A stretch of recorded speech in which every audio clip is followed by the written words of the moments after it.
Hi, Taylor T. Carlson here, and you know it wouldn't be a complete day around here if I didn't get some quality heavy metal on vinyl. I made my last trip over to Zia a few days ago, and I saw something on the shelf that I absolutely had to own that I'd never seen for sale in a store before. Priced at $200, this set was not cheap, but I did have a lot of store credits, so luckily that paid for most of it. The set I'm referring to is this. Skid Row, The Atlantic Years, 1989 to 1996. All three studio albums with Sebastian Bach, plus the two EPs that they did with him as well.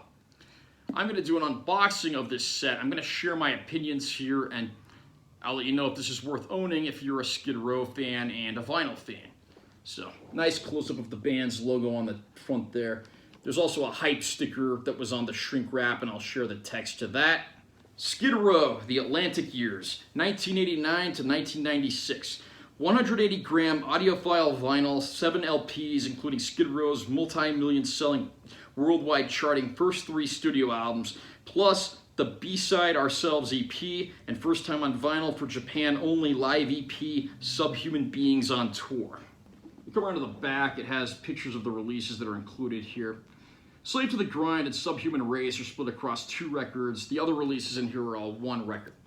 Nice stylized photo of the band at the bottom there.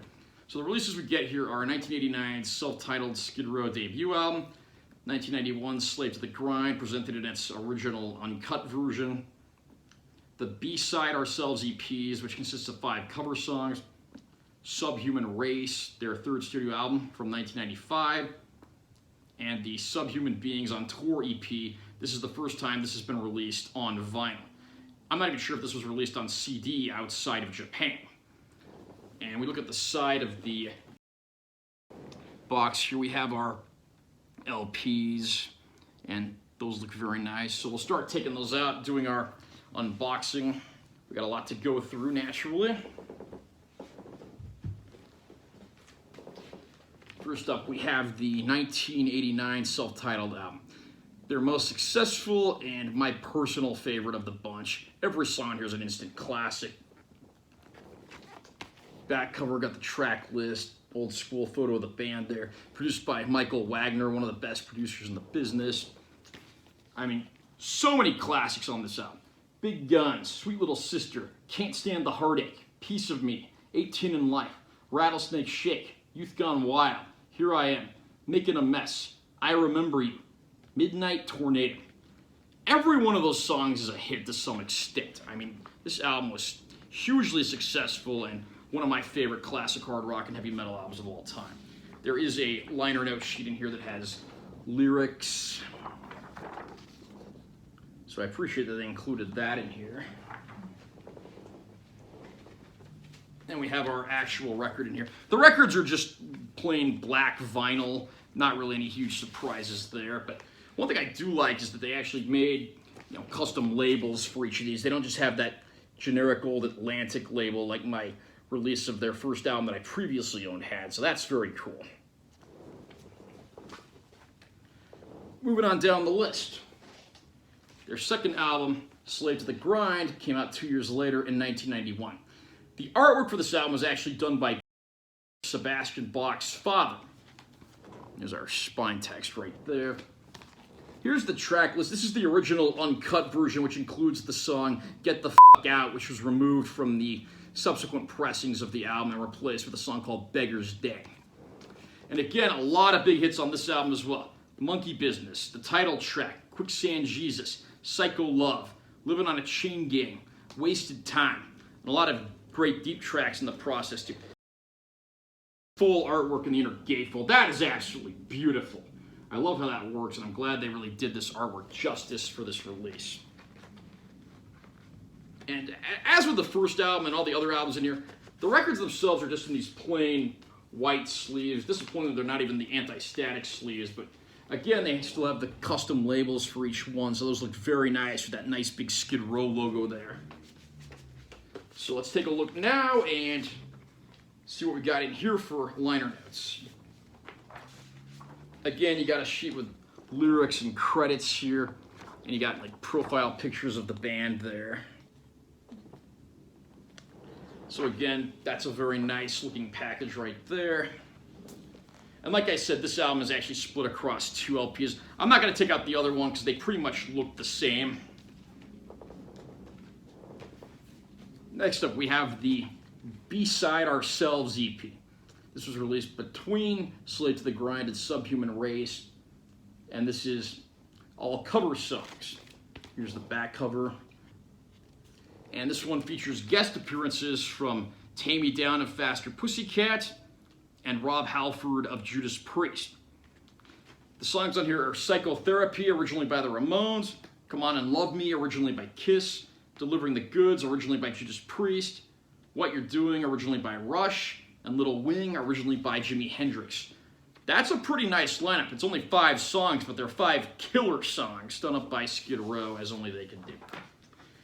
Not really any liner notes in this one, just a black and white photo of the band, and the backside here is just plain black. I wonder if that's supposed to be like a Spinal Tap homage.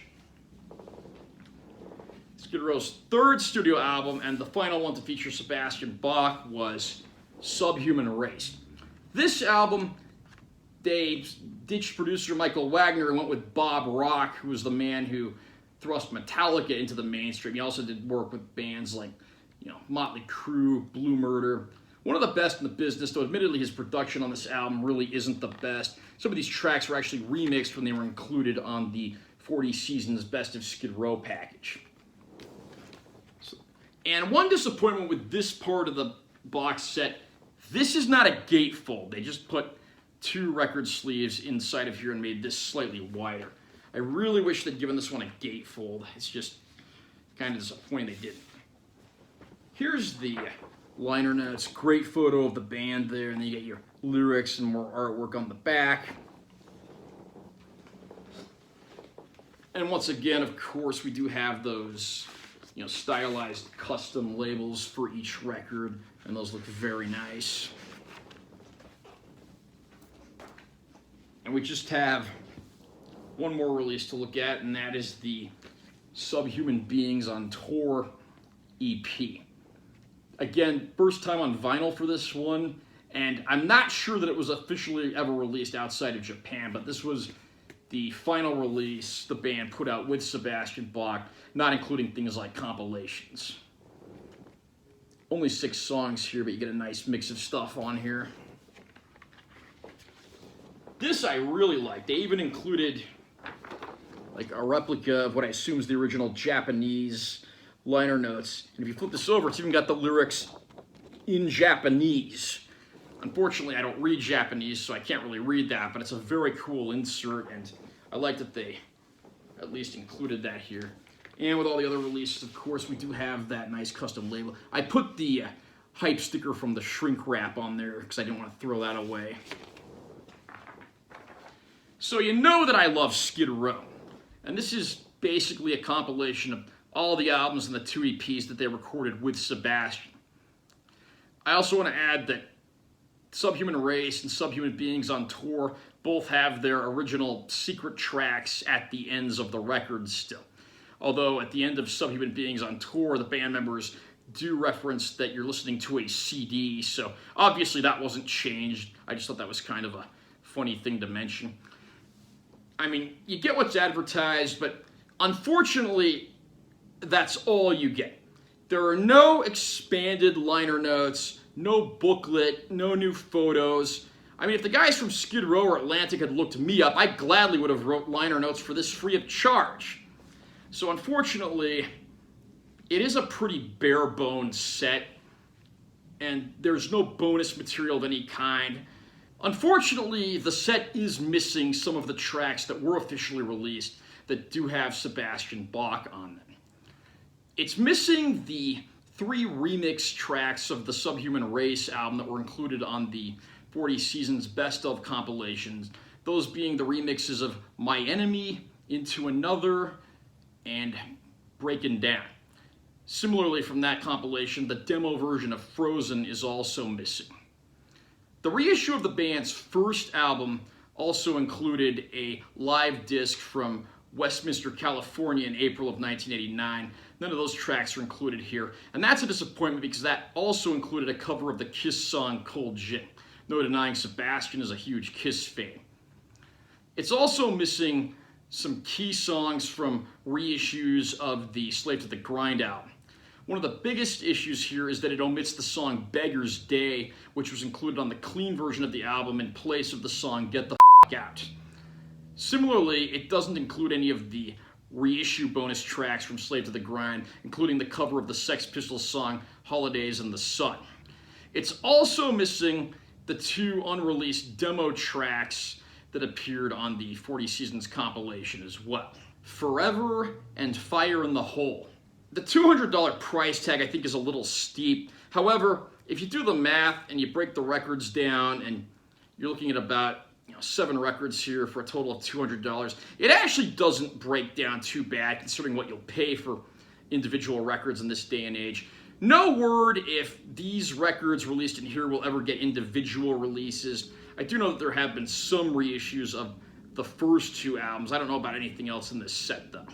So overall, I would say, despite the steep price tag and the lack of bonus material, I really wish that included an extra LP with more bonus stuff that didn't make the album and some of the stuff I referenced that had been omitted.